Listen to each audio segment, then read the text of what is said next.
हिंदुस्तान के बादशाह अकबर के पास उनका एक बहुत ही प्यारा और सुंदर तोता था।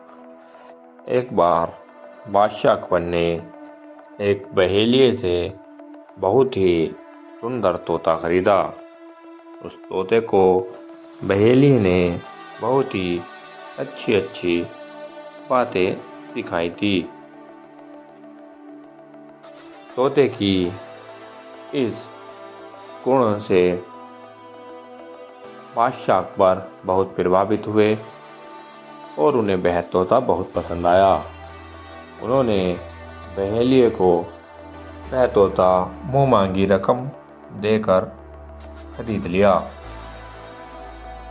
अब बादशाह अकबर तो तोते से जो कुछ भी पूछते, तोता झटपट उसका जवाब दे देता। अकबर खुश हो जाते। वह तोता अकबर को बहुत प्रिय हो गया। महल में उसके रहने और खाने पीने के शाही प्रबंध कराए गए।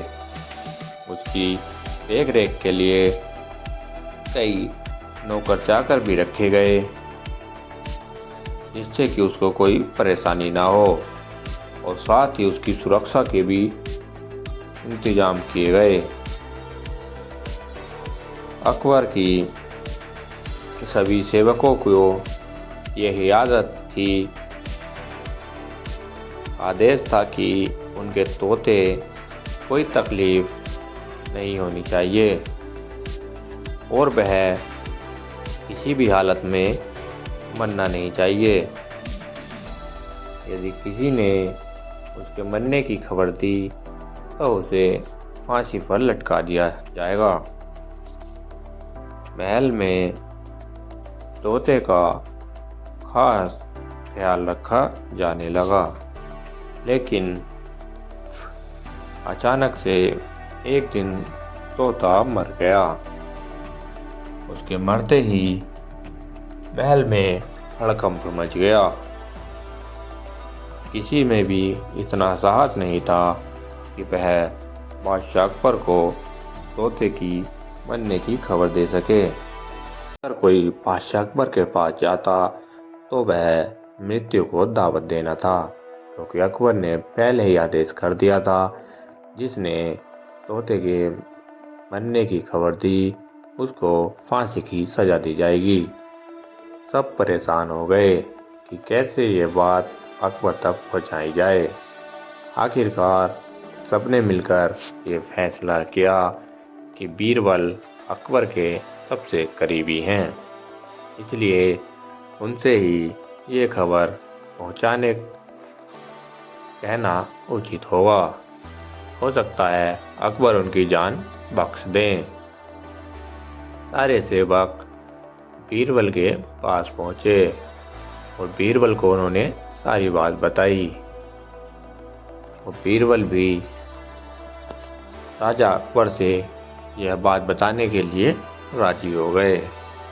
अगले दिन बीरबल बादशाह के पास पहुंचा और बोला, जहाँपनाह, आपके प्यारे तोते को जाने क्या हुआ। ना वह खाता है, ना पीता है, ना बोलता है, ना आंखें खोलता है, ना ही कोई हलचल करता है, ना ही। अरे तो सीधे सीधे बोलो ना कि वो मर गया। अकबर खींच कर बोला, जहाँपनाह, यही हुआ, लेकिन ये आपने कहा है, मैंने नहीं। मेरी जान बख्श दीजिए। बीरबल झट से बोला। अकबर कुछ ही ना कह सका। इस तरह बीरबल ने अपनी अक्लमंदी से बाकी सभी सेवकों की जान बचा ली और किसी को कोई नुकसान भी नहीं हुआ। कहानी बीरबल और मित्र का वचन। एक बार बीरबल अपने दोस्त के साथ भ्रमण पर निकला।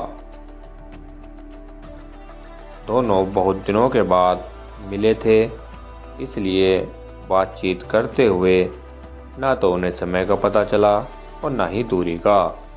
चलते चलते दोनों बहुत दूर निकल गए थे। उनके मार्ग में एक नदी पड़ी। उन्हें नदी पार कर दूसरे छोर जाना था। नदी पार करने का एक ही माध्यम था, नदी पर बना हुआ एक बहुत ही पुराना और कमजोर पुल।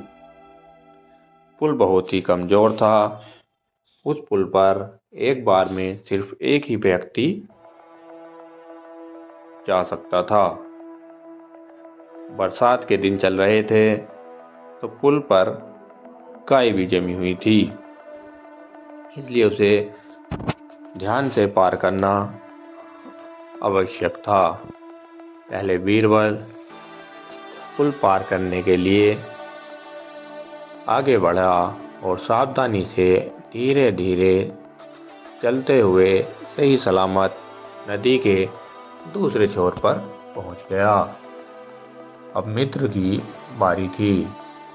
वह भी पूरी सावधानी से पुल पार करने लगा, लेकिन पूरी सावधानी बरतने के बाद भी नदी के दूसरे छोर तक पहुंचने के कुछ देर पहले ही बीरबल के मित्र का संतुलन बिगड़ गया और वो नदी में जा गिरा।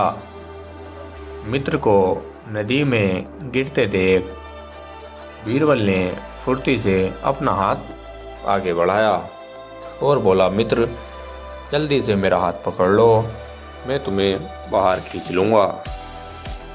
मित्र ने वैसा ही किया। उसने बीरबल का हाथ पकड़ लिया और बीरबल उसे किनारे की ओर खींचने लगा। बीरबल पूरा जोर लगाकर उसे बाहर खींच रहा था कि वह बोल पड़ा। बीरबल का मित्र बीरबल से कहता है, मेरे प्राण बचाने के लिए धन्यवाद बीरबल।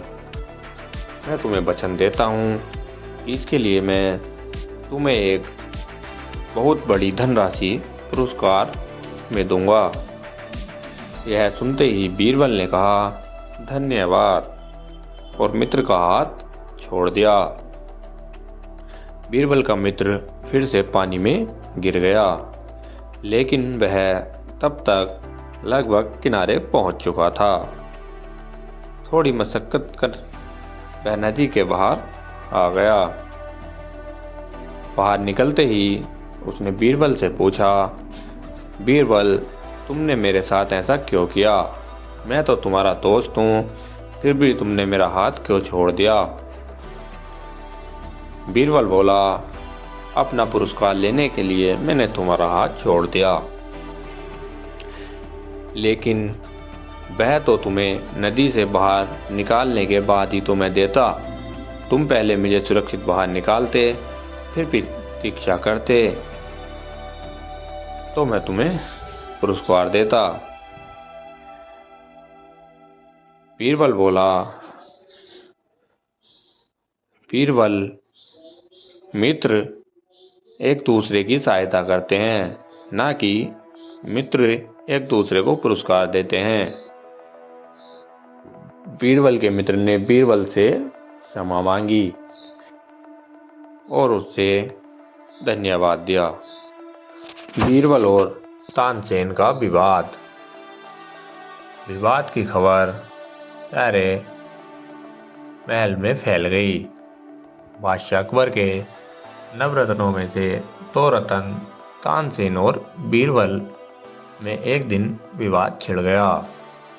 विवाद का विषय दोनों स्वयं को एक दूसरे से गुणी बताना था।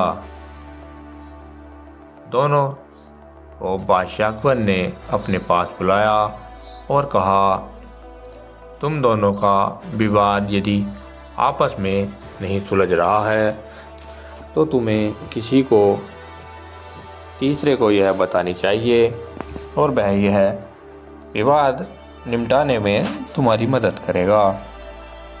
अकबर की बात सुनकर बीरबल बोले, जहाँ पना आपकी बात से हम दोनों इस बात पर सहमत हैं, किंतु दुविधा यह है कि हम किसी तीसरे से किससे ये बात बताएं। कृपया आप ही यह बात सुलझा दें। अकबर ने कहा, तुम दोनों महाराणा प्रताप को अपना तीसरा मध्यस्थ बनाइए। बीरबल और तानसेन दोनों महाराणा प्रताप को अपना मध्यस्थ बनाने को तैयार हो गए। अगले दिन दोनों उनके पास पहुंचे। वहां पहुंचकर गायनाचार्य तानसेन ने तुरंत अपनी रागनी छेड़ दी। बीरबल खामोशी से अपने अवसर की प्रतीक्षा करने लगा, किंतु तानसेन के अनवरत गायन ने उसे अवसर प्राप्त नहीं हो पा रहा था।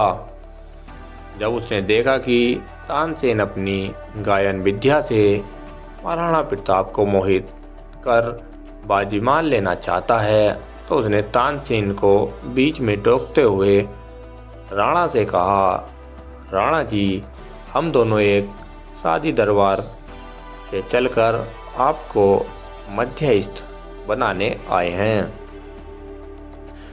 हमें आपके निर्णय पर पूर्ण विश्वास है और जो भी आपका निर्णय होगा हमें स्वीकार होगा।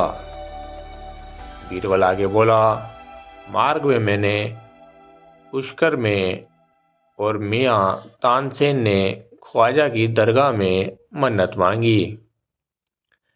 मैंने मन्नत मांगी है कि यदि मैं अपने दरबार से मानपत्र प्राप्त कर लूँगा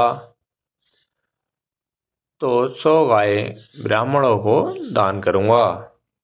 मियाँ तानसेन ने मन्नत मांगी, यदि वे आपके मानपत्र प्राप्त कर लौटेंगे तो 100 गायों की कुर्बानी देंगे। अब 100 गायों का जीवन और मरण आपके हाथ में है।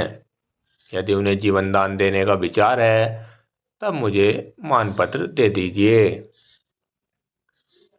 महाराणा प्रताप गायों का वध कैसे होने देते? गाय उन्हें माता तुल्य और पूजनीय थी, इसलिए उन्होंने बीरबल को मानपत्र देते हुए अकबर को संदेश भिजवाया। बीरबल बड़ा नीतिज्ञ है, उसकी जितनी बड़ाई की जाए कम है। इस प्रकार तानसेन और बीरबल में विवाद में बीरबल ने अपनी अक्लमंदी से विजय प्राप्त कर ली। दोस्तों, अगर वीडियो अच्छी लगी हो तो कमेंट करके अवश्य बताएं और वीडियो को लाइक कर दें, चैनल को सब्सक्राइब कर दें। धन्यवाद।